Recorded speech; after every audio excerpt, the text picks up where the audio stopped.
Are you still using your planner? In today's video, I'm going to share 5 tips to keep you motivated with planning as the year ticks on.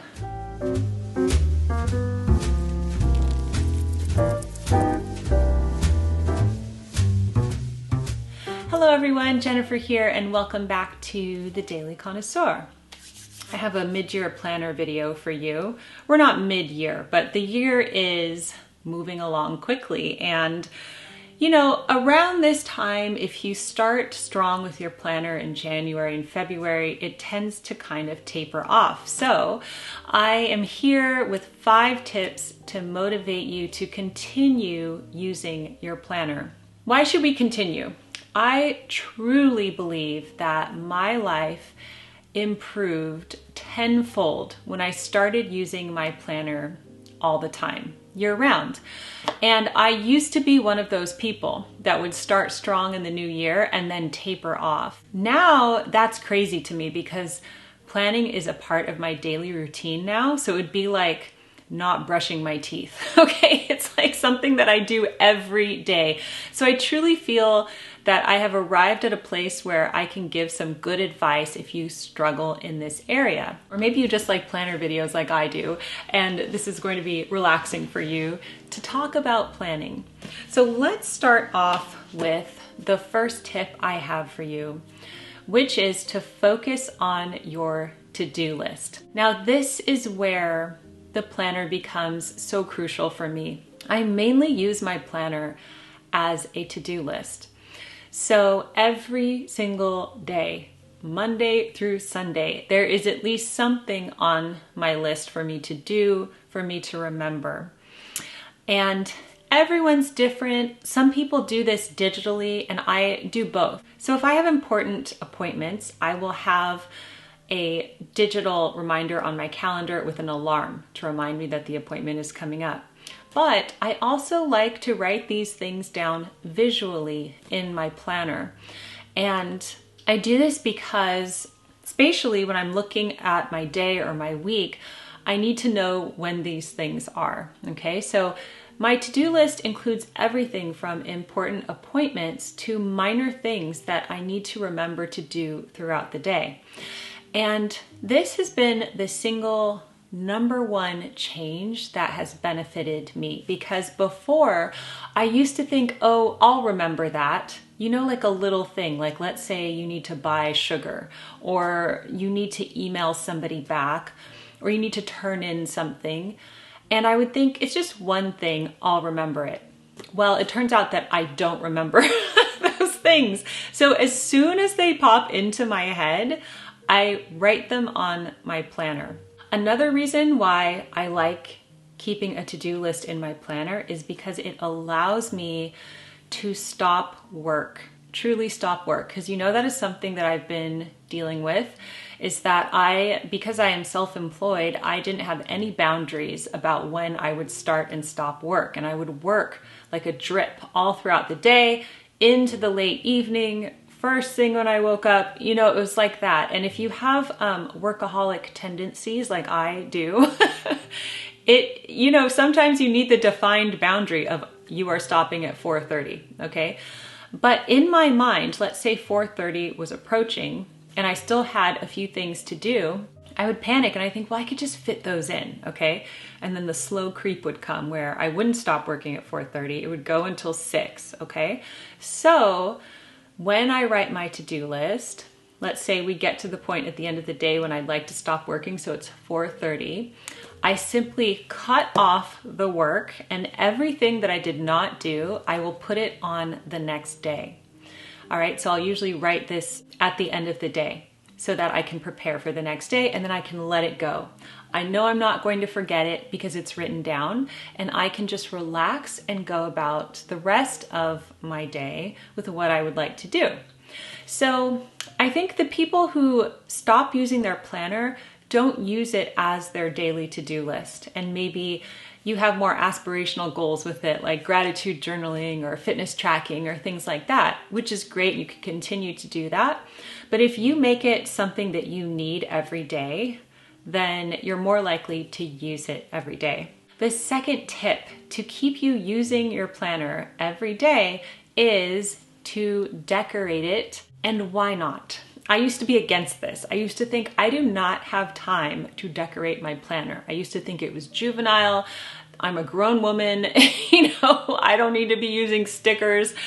But I have since changed my mind because I realize we are, many of us, aesthetic beings. We like things to look pretty.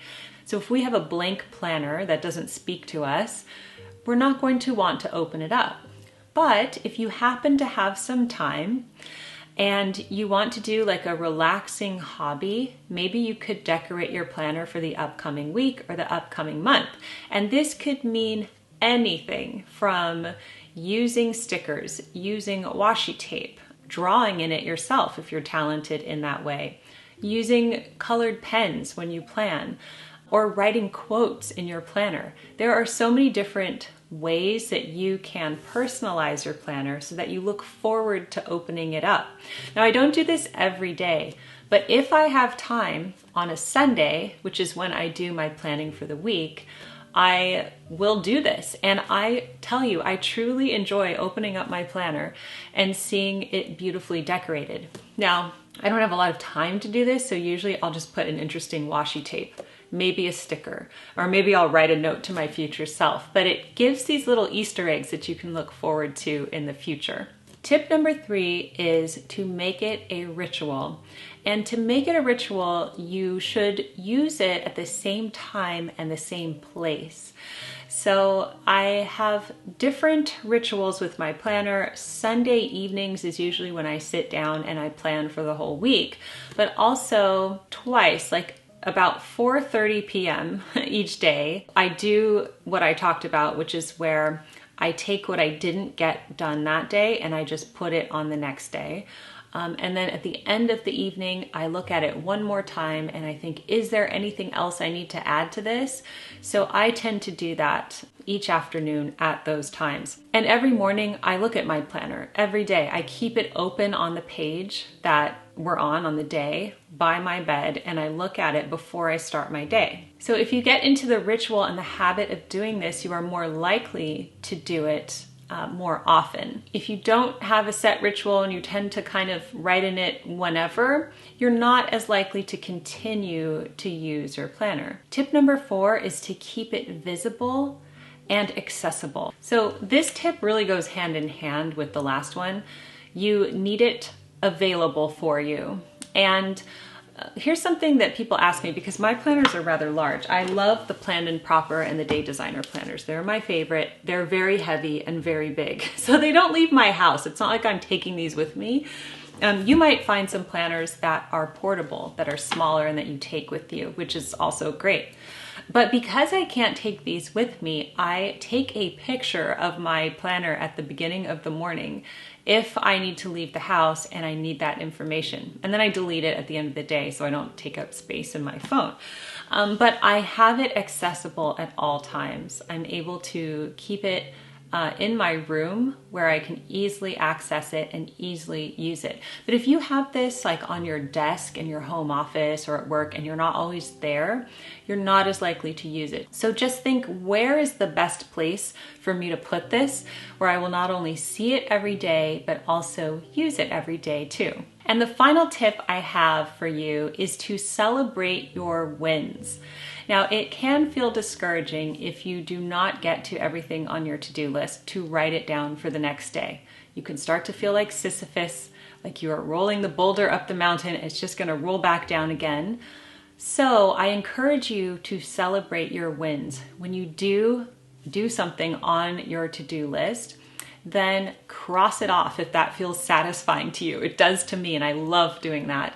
I love crossing things off because I get really high on productivity. I don't know, it's like the only way I can say it. I love being productive.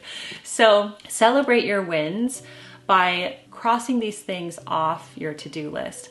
I use the app Asana with my thumbnail designers. So I work with Deva and they design my thumbnails for me.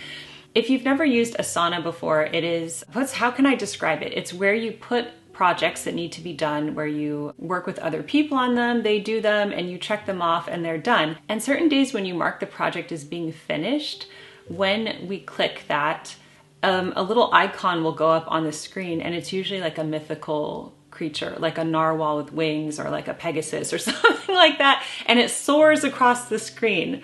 And it feels so good to check off the project and see it soar across the screen. Another example of this is on YouTube. If you have a video that is 1 out of 10, that means it's like your best viewed video of the last month, they'll put fireworks across the screen. So it's like you're celebrating your wins.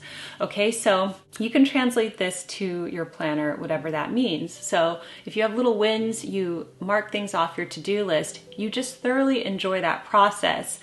Or maybe you give yourself incentives or treats and like, okay, if I finish work and exercise and this homemaking task, then it's time for tea, okay? Or then it's time to read a book for 20 minutes or go on a walk, or whatever way that you want to treat yourself and celebrate the wins of the day.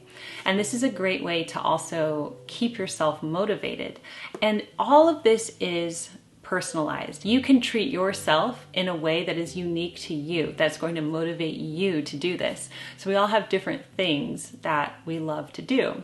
For example, a treat for me would be to go to the bookstore and the cafe by the bookstore. That's like such a huge treat for me. Okay, so that's like a way that you can celebrate wins. And I mean, you don't need to do this every day like a big excursion, but even just enjoying marking it off in a different colored pen, or just acknowledging that you have completed things, and to, you know, it's like pat yourself on the back for it, because I think we can just go in a cycle of doing and feeling like we're never done. But it's important to acknowledge that you have done things and that you do deserve rest. I hope that you found this video motivating. I would love to know, are you still using your planner? If not, why? If you do use it, I would love to hear your tips in the comments section down below. I hope you enjoyed this video. Thank you so much for watching. And in the meantime, keep calm and remain classy. I'll see you in the next one. Goodbye.